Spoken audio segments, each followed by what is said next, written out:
కదా, దీనికి డబ్బులు నేను ఇస్తాను. ఆహా, ఇప్పుడు ఇలా దాచుకోవాల్సిన అవసరం లేదు. అవునా? మరి Malabar golden diamonds golden Bloom plan తో మీ సౌకర్యానికి తగ్గట్టుగా ప్రతి నెల చెల్లించొచ్చు. 11 నెలల తర్వాత అంతవరకు మీరు జమ చేసుకున్న డబ్బుతో బంగారం తీసుకోవచ్చు. 18% వరకు తరుగు ఛార్జీలు చెల్లించాల్సిన అవసరం కూడా లేదు. మరి ఇప్పుడు ఏం చేద్దాం? అంకుల్, ఒక గోల్డెన్ బ్లూమ్ ప్యాక్ చేయండి. నా కుటుంబం, నా సంబరం, నా మలబార్. నమస్తే, పీనే న్యూస్ స్వాగతం. సార్వత్రిక ఎన్నికల్లో ఘన విజయం సాధించిన టీడీపీ ఎమ్మెల్యే దామచల జనార్దన్కి శుభాకాంక్షలు తెలిపేందుకు పార్టీ కార్యాలయం వద్ద కోలాహలం కొనసాగుతూనే ఉంది. జిల్లా అధికారులు, వివిధ ప్రజాసంఘ నాయకులు, నగరంలోని ప్రముఖులు, టీడీపీ శ్రేణులు, అభిమానులు కలిసి పుష్పగుచ్చాలిచ్చి శుభాకాంక్షలు తెలుపుతున్నారు.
Song mixed by Mahesh Media.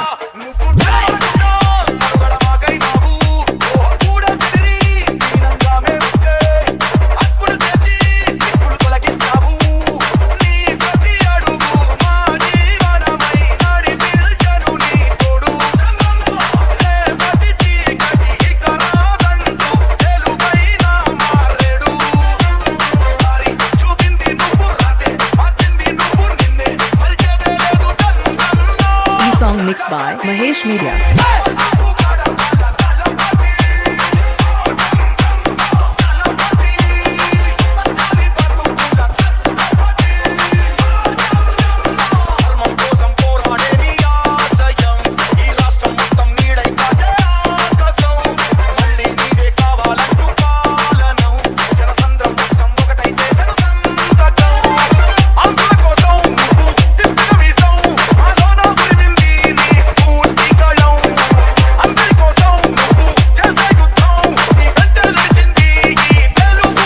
Song mixed by Mahesh Media.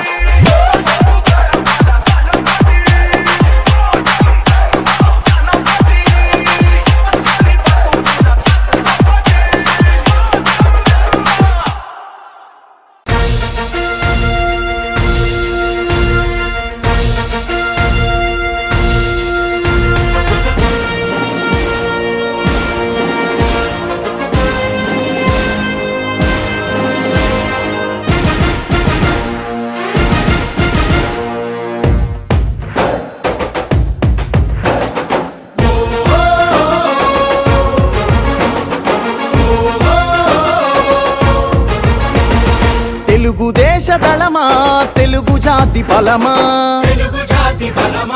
Telugu దేశమంటే కార్యకర్త పటిమా, తెలుగు దేశ దళమా, తెలుగు జాతి బలమా, తెలుగు దేశమంటే కార్యకర్త పటిమా. ఆంధ్ర ఆత్మ గౌరవ రణ నినాద గళమా, నర నరాన క్రమశిక్షణ నిండిన చేతనమా, గుండెలు తెగువా, చూపు కొండలు తెగవా, ఆయుధమవు తెలుపాంధ్రుని విలువా, పసుపు జెండ చేపట్టిన ప్రజాస్వామ్య సంబరమా, చంద్రబాబు పూరించిన సమర శంఖ కింకరమా. తెలుగు దేశ దళమా, తెలుగు జాతి బలమా, తెలుగు దేశమంటే కార్యకర్త పటిమా. ఆచార్య ఎన్జీ రంగ 29వ వర్ధంతి. ఈనాడు సంస్థల చైర్మన్ రామోజీరావు మృతికి సంతాపంగా ఆచార్య ఎన్జీ రంగ కిసాన్ సంస్థ ఆధ్వర్యంలో ఒంగోలు మార్కెట్ యార్డ్ ఆవరణలో ఉన్న ఎన్జీ రంగ విగ్రహానికి పూలమాల వేసి రామోజీరావు మృతికి సంతాపంగా 2 నిమిషాల పాటు మౌనం పాటించారు. వ్యవసాయ రంగానికి ఎన్జీ రంగా చేసిన కృషిని, పత్రికా రంగానికి ఈరోజు మరణించిన రామోజీరావు మృతికి సంతాపాన్ని వ్యక్తం చేశారు. ఈ సందర్భంగా వారు చేసిన కృషిని ప్రశంసించి వారి జ్ఞాపకాలను గుర్తు తెచ్చుకున్నారు. ఈ కార్యక్రమంలో సంయుక్త కిసాన్ మోర్చా జిల్లా కన్వీనర్ చుండూరు రంగారావు, రంగా కిసాన్ సంస్థ అధ్యక్షులు ఆళ్ల వెంకటేశ్వరరావు, ఉపాధ్యక్షులు డాక్టర్ నాదెండ్ల చంద్రశేఖర్, ప్రధాన కార్యదర్శి చుంచు శేషయ్య, కోశాధికారి గుండవరపు కోటేశ్వరరావు, కార్యదర్శి నాగినేని అవనేంద్ర ప్రసాద్, సభ్యులు తదితరులు పాల్గొన్నారు.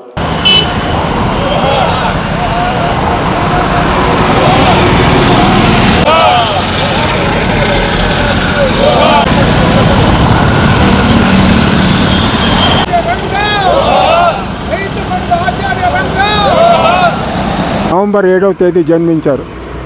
వారి జీవిత కాలం అంతా కూడా రైతు శ్రేయస్సు కొరకే పాటుపడ్డ విషయం మనందరికీ తెలిసిన విషయమే. మరి వారికి క్యాబినెట్లో ఆ రోజు స్థానం కల్పిస్తా ఉన్నప్పటికీ అది నాకు అవసరం లేదు, నాకు కావాల్సిన రైతు సంక్షేమం అని ఆయన జీవితకాలం అంతా పోరాడిన మహనీయుడు. 1995 జూన్ 8వ తేదీ అంటే ఈరోజు 29వ వర్ధంతి వారు చనిపోయారు. వారు చనిపోయి 29 సంవత్సరాలు అయినప్పటికీ ఆయన గురించి ఈరోజు వారు కూడా రైతులోకం జ్ఞాపకం చేసుకుంటుందంటే వారు చేసిన సేవలను గుర్తించి ఈరోజు రైతులోకం ఎక్కడున్నా కూడా రైతులందరూ కూడా వారిని స్మరించుకు రావాలని కమ్యూనిస్టులతో ప్రేరణ పొందినటువంటి పండిట్ జవహర్లాల్ నెహ్రూ గారు ప్రయత్నం చేస్తే దాన్ని అతి తక్కువ సంఖ్యాబలంతో ఉన్నటువంటి ప్రతిపక్షంతో వ్యతిరేకించి దాన్ని చట్టం కాకుండా అడ్డుకోగలిగినటువంటి గొప్ప శక్తిమంతుడైనటువంటి నాయకుడు. ఇటువంటి కాలం వరకు గుర్తున్నారు. మిగతా వాళ్ళు 100-200 సంవత్సరాల్లో గుర్తుపెట్టుకుంటే ఇతడిని ఎంతకాలం అయితే రాజ్యాంగం ఉంటుందో అంతకాలము ప్రజలందరూ గుర్తుపెట్టుకోవడానికి అవకాశం ఉంది. అతను ఈ రాష్ట్రం కాకుండా ఇంకే రాష్ట్రంలో అయినా ఉద్భవించి ఉంటే ఆయన జాతీయ కాదు అంతర్జాతీయ నాయకుడు అయ్యేవాడు. ఈ రాష్ట్రంలో ఉన్నటువంటి ప్రజానీకం ఆయనకి ఏ ప్రకారంగానూ కూడా సరి అయినటువంటి గౌరవం ఏనాడు ఇవ్వలేదు. ఇలాంటి వాళ్ళు రాష్ట్రంలో 7-8 చోట్ల మన ఒంగోలు, విజయవాడ, ఉయ్యూరు. వ్యవసాయ రంగం ఇతర రంగాలే కాకుండా స్థూలంగా భారత గ్రామీణ ఆర్థిక వ్యవస్థని పటిష్టం చేయటానికి జీవితాంతం పనిచేశారు. 60 సంవత్సరాలు పార్లమెంటు, రాజ్యసభ సభ్యుడిగా పనిచేసి ఎన్నో ప్రజాహితమైనటువంటి చట్టాలు రావటానికి కృషి చేశారు. వారు ఈ సందర్భంగా వారిని మనందరం స్మరించుకుంటూ వారు ఏదైతే కలలు కన్నారో ఆ కలల్ని సాకారం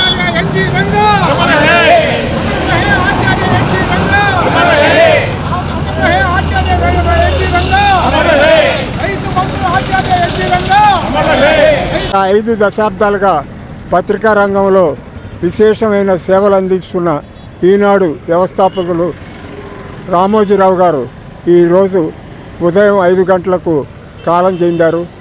వారి మృతి మన యావత్ భారతదేశంలో పత్రికా రంగం అంతా కూడా వారి గుర్తింపు పొందిన మహనీయుడు. అలాంటి వ్యక్తి మరి ఈరోజు చనిపోవటం, మరి రంగా గారు చనిపోయిన రోజే వారు కూడా చనిపోవటం, రంగా గారికి వర్ధంతి, వారికి ఈరోజు సంతాపం తెలియ. రాష్ట్రంలో టీడీపీ ఒంగోలు దామచర్ల ఘన విజయం సాధించిన సందర్భంగా 29వ డివిజన్ నాయకులు పబ్బిశెట్టి చంద్ర, పబ్బిశెట్టి వరలక్ష్మి ఆధ్వర్యంలో స్థానిక కోర్టు సెంటర్లో గల వీరాంజనేయ స్వామి దేవస్థానంలో ప్రత్యేక పూజలు నిర్వహించి మొక్కులు తీర్చుకున్నారు. అత్యధికంగా గెలిచినందుకు, అంతేకాకుండా మన ప్రకాశం జిల్లాలో అత్యధిక మెజార్టీతో మన దామచర్ల జనార్దన్ అన్న గారు గెలిచిన సందర్భంగా ఆ రోజు దామచర్ల జనార్దన్ గారు మెజార్టీతో గెలుపొందితే ఒంగోలు నియోజకవర్గంలో ఇక్కడ కోర్ట్ సెంటర్లో ఉన్నటువంటి ఆంజనేయ సాంగుల్లో మొక్కుబడి పెట్టుకున్నామండి. ఈరోజు 108 కొబ్బరికాయలు కొడతామని మొక్కున్నాము. ఈరోజు ఆ మొక్కును తీర్చుకోవడం కోసం మా తెలుగుదేశం పార్టీ కుటుంబ సభ్యులు, మా తెలుగుదేశం పార్టీ నాయకులు అందరం ఇక్కడికి రావడం జరిగింది. రేపు చంద్రబాబు నాయుడు గారు ప్రమాణ స్వీకారం చేయబోతున్నారు. ఆయనకి శుభాకాంక్షలు తెలియజేయబోతున్నాం. అలాగే మా దామచర్ల జనార్దన్ కూడా శుభాకాంక్షలు తెలియజేస్తాం. అత్యంత మెజార్టీతో గెలవాలని చెప్పేసి ఆ రోజు కోర్టు సెంటర్లో ఉన్న చిట్టాంజనేయ స్వామి గారికి మొక్కుకోవడం జరిగింది. అట్లాగనే ఆంధ్రప్రదేశ్లో కూటమి 164 సీట్లు పార్లమెంటు సీట్లు అత్యధికంగా గెలుచుకున్న సందర్భంగా వారికి మొక్కు తీర్చుకోవడం ఈరోజు జరిగింది. అలాగే రేపు నారా చంద్రబాబు నాయుడు గారు 12వ తారీఖు ప్రమాణ స్వీకారం చేయబోతున్నారు. వారికి తెలుగు మహిళల తరఫున శుభాకాంక్షలు. అలాగే ప్రీతమ నాయకులు ఒంగోలు శాసనసభ్యులు మేము ఆ రోజే చెప్పాము, ఒంగోలుని అత్యధిక మెజార్టీతోటి గెలిపించుకొని చంద్రబాబు నాయుడికి కానుకగా ఇస్తానన్నాము. ఆ దేవుణ్ణి కూడా అలాగే దేవదేవుని కూడా అలాగే మొక్కుకున్నాము.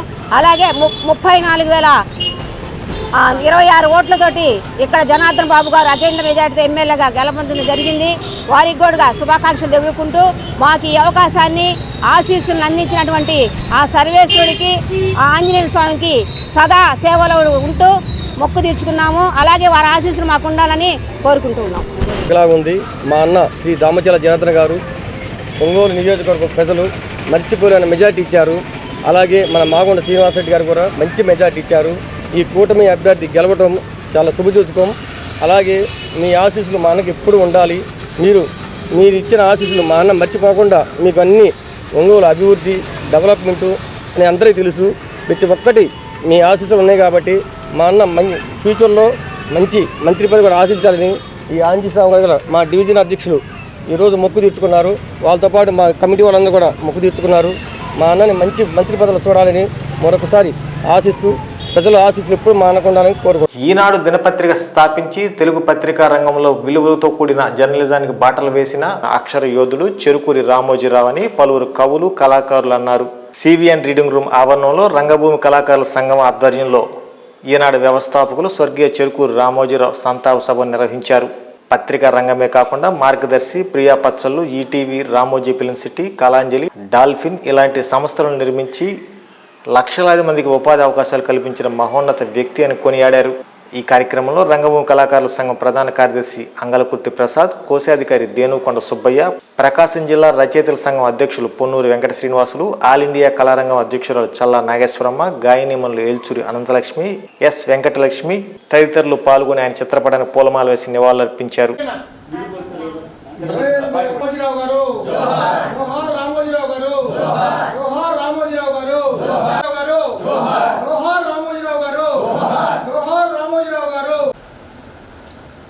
పత్రికా అధినేతగా, స్టూడియో అధినేతగా, ఎందరో కళాకారులకు గుర్తింపునిచ్చినటువంటి ఒక గొప్ప మనిషిగా, ఈటీవీ వారి పాడుతా తీగ ద్వారా కొన్ని వందల మంది గాయకులు సినీ రంగానికి ఈవెంట్స్ చేసుకుంటూ ఈరోజు జీవితం వెళ్ళబుచ్చుకుంటున్నారంటే కారణం ఆయన యొక్క కృషి మాత్రమే.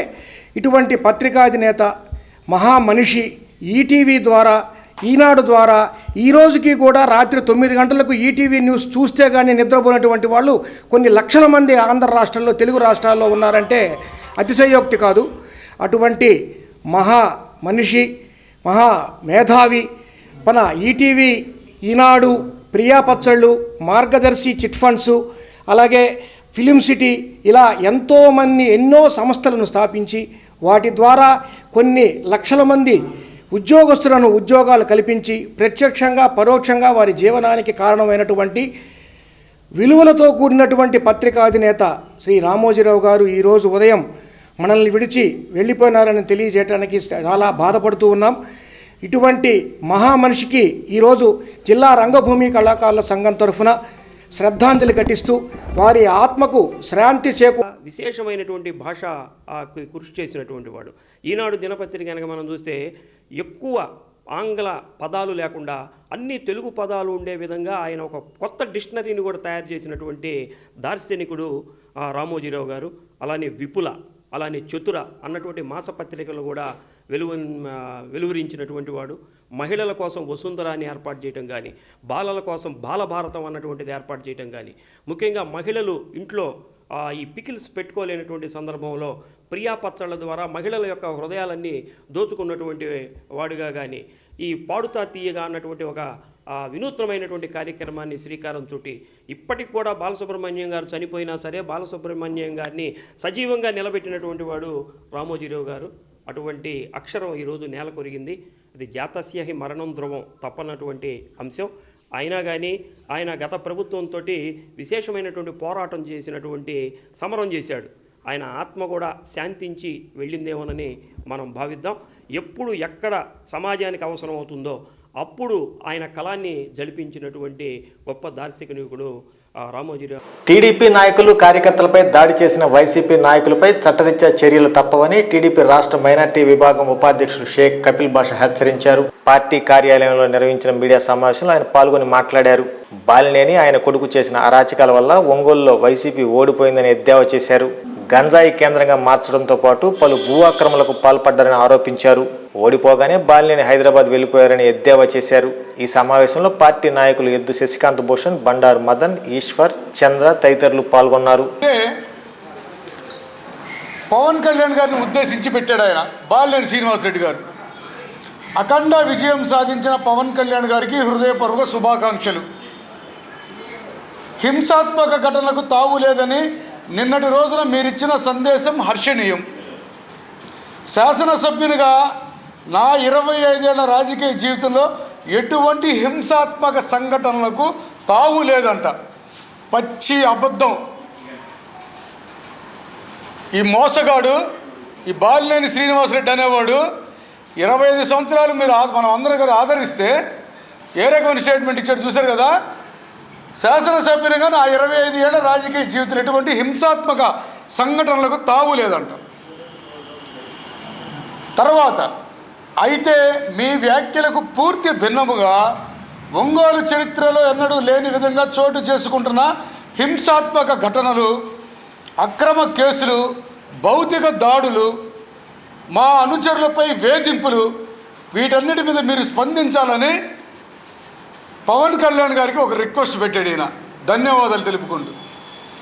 ఎంత దారుణమైనటువంటి మోసగాడు ఈ బాలినేని శ్రీనివాసరెడ్డి, అతని కుటుంబం అనేది మీ అందరి ప్రజలందరికీ మరి ఒకసారి తెలియజేయాల్సిన అవసరం ఉంది. కాబట్టి చూడండి, ఆయన అకౌంట్లో నుంచి బాలినేని శ్రీనివాసరెడ్డి పవన్ కళ్యాణ్ గారిని ఉద్దేశించి పెట్టినటువంటిది.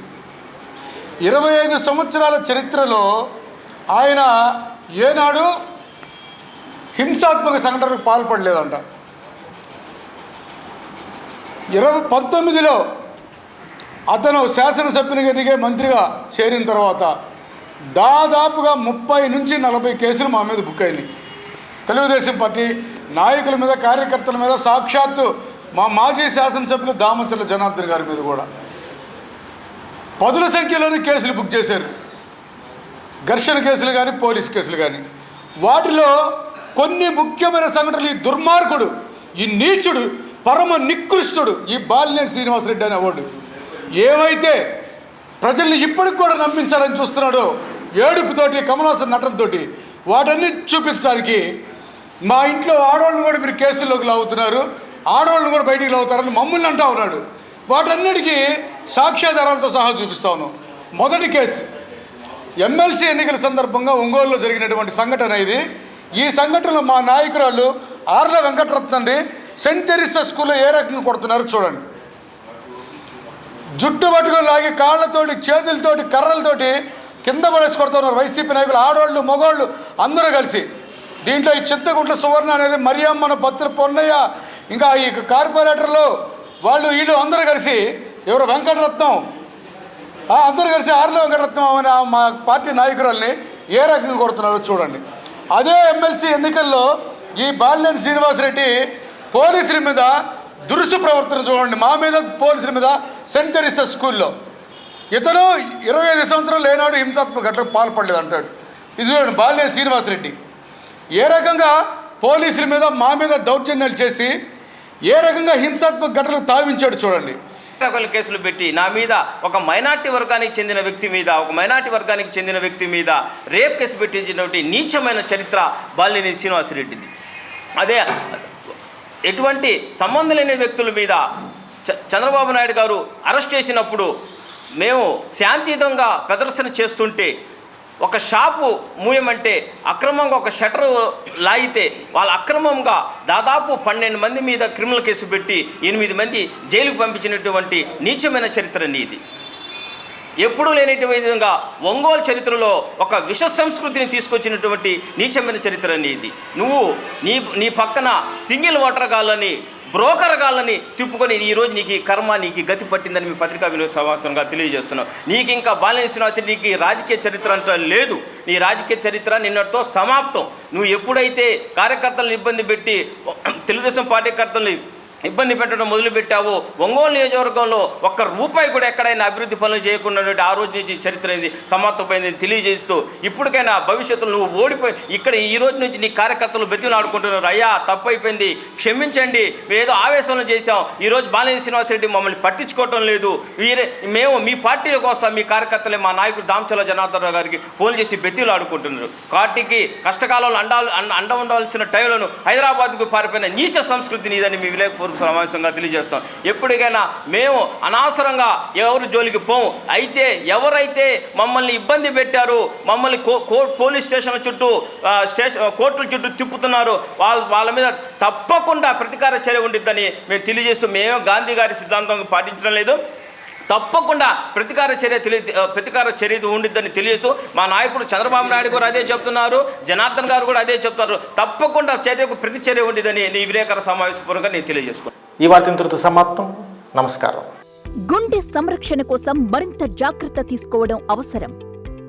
ప్రకాశం, నెల్లూరు, కర్నూలు జిల్లాల్లో తొలిసారిగా ఆస్టర్ రమేష్ హాస్పిటల్స్ ఒంగోలులో అత్యాధునిక 160 స్లైడ్స్ UCT 780 స్కానర్ అందుబాటులోకి తెచ్చాయి. Computerised tomography, coronary angiography, CTCA దీనివల్ల సాధ్యమవుతుంది. CTCA పరీక్ష వల్ల గుండెకు రక్త సరఫరా చేసే కరోనరీ ఆర్టరీస్ కి జబ్బు చేసిందేమో తెలుసుకోవచ్చు. గుండెపోటు వస్తుందన్న దానికి అదే తొలి హెచ్చరిక. ఇతర పరీక్షలతో పోలిస్తే ఈ ఆధునిక పరీక్ష వల్ల ఎన్నో ఉపయోగాలున్నాయి. అసలు సమస్యని కరెక్ట్గా తెలుసుకుని తగిన వైద్యం చేసే వీలుంటుంది. గుండెకు సంబంధించిన ఏ సమస్య ఉన్నా ఆస్టర్ రమేష్ హాస్పిటల్స్ మీకు కొండంత అండ. మీరు పూర్తిగా విశ్వసించదగ్గ అత్యాధునిక ఆసుపత్రి ఇది.